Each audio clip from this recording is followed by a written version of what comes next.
Welcome back to the Bluechip Breakdown, Vols fans. I'm your host, Bull. Tennessee is coming off of a great weekend and a great Monday, finishing off the 2024 class strong and getting a big boost to the 2025 class with GMAC.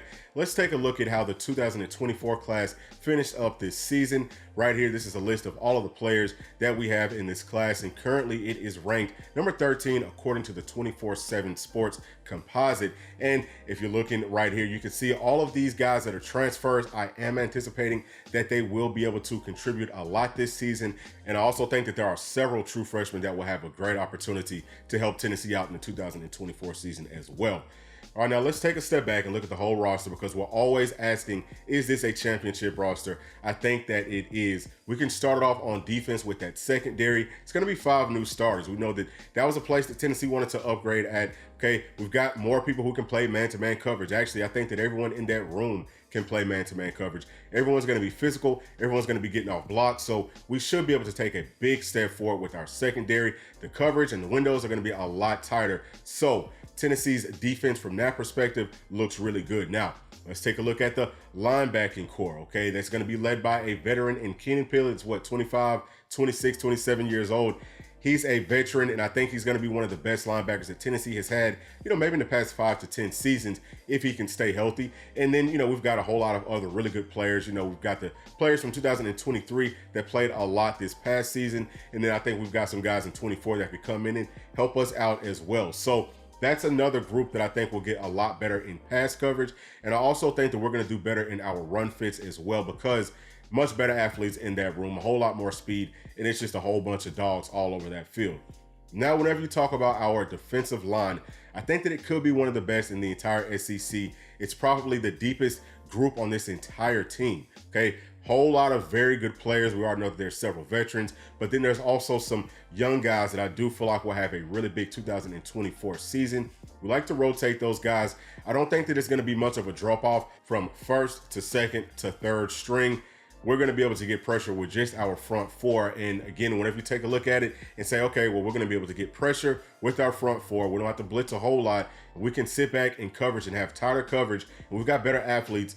It just looks like, man, our defense should be really, really good. So I know that that was a question for several of y'all down in the comment section on this channel, but I do think that our defense is going to be one of the best in the entire country next season. Now, whenever you flip it over and look at the offense, obviously, it's going to be led by Nico, who was an absolute and total stud. We all know that. He's a generational talent, and he could end up winning the Heisman Trophy this season. You've also got Gaston Moore, who could come in if Nico goes down for any reason.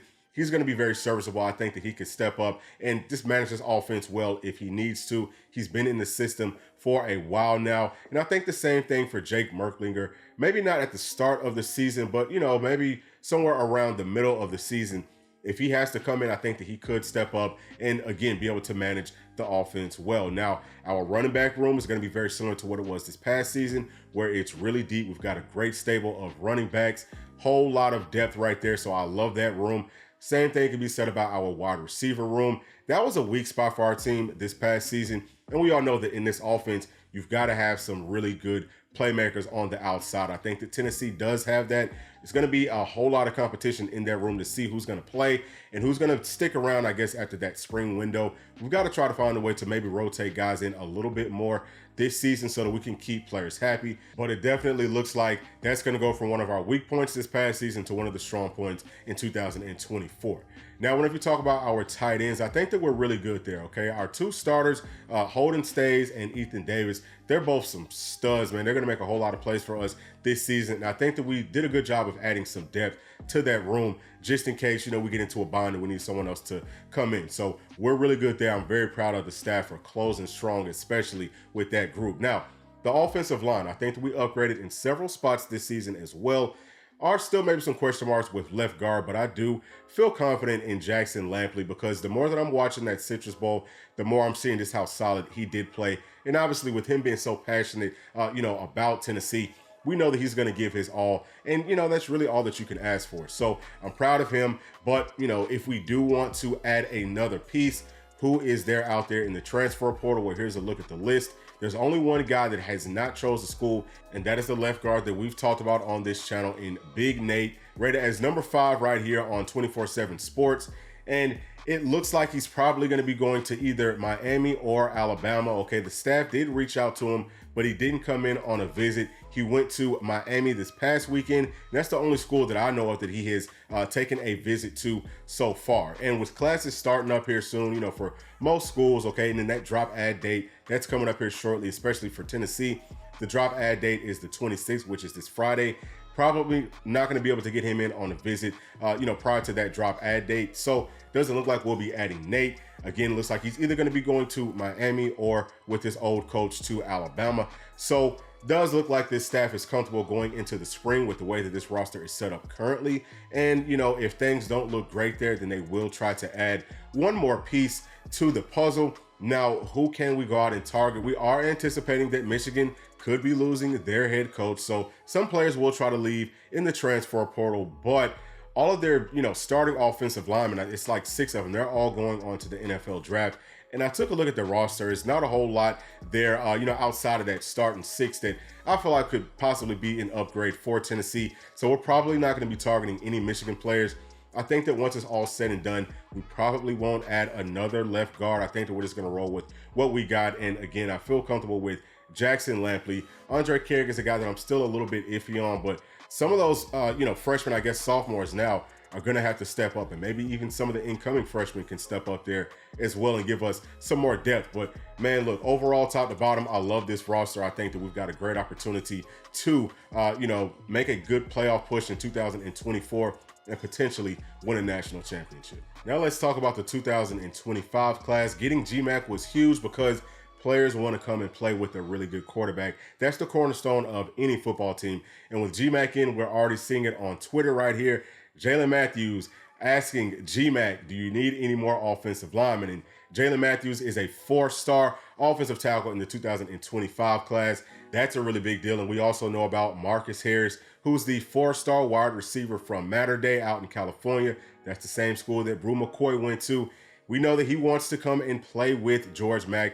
Talks about how there would be a problem for SEC defenses. I think that that's another really good look, and that's a player that Tennessee should have a good chance to land as well. Now, whenever you look at our top targets for the 2025 class, we can start off with David Sanders, who's the best offensive tackle in that class. He's also very close with GMAC. Right now, that battle is between us, Clemson, and UGA, but I think that Tennessee's in a really good spot right now with David Sanders. So that's huge. And if you look at the rest of this list, these are not just Tennessee's top targets, but it's also players that Tennessee is in a really good position with. So the staff has done a great job, and it also sounds like the coaching staff has asked GMAC what players does he want for them to target. So I love to see that, right? Like they're working hand in hand, and they're going to go out and build the team that they want. I think that that's beautiful, man. I love what this 2025 class is already shaping up to be. Currently, we are ranked number 9 on 24/7 Sports, and you can see that we've got some really good players in, but I think that this is a class that has a good opportunity to finish top 5, really maybe even top 3, okay? And this is a bold take, but I think that Tennessee will finish higher than Alabama and Georgia in this class.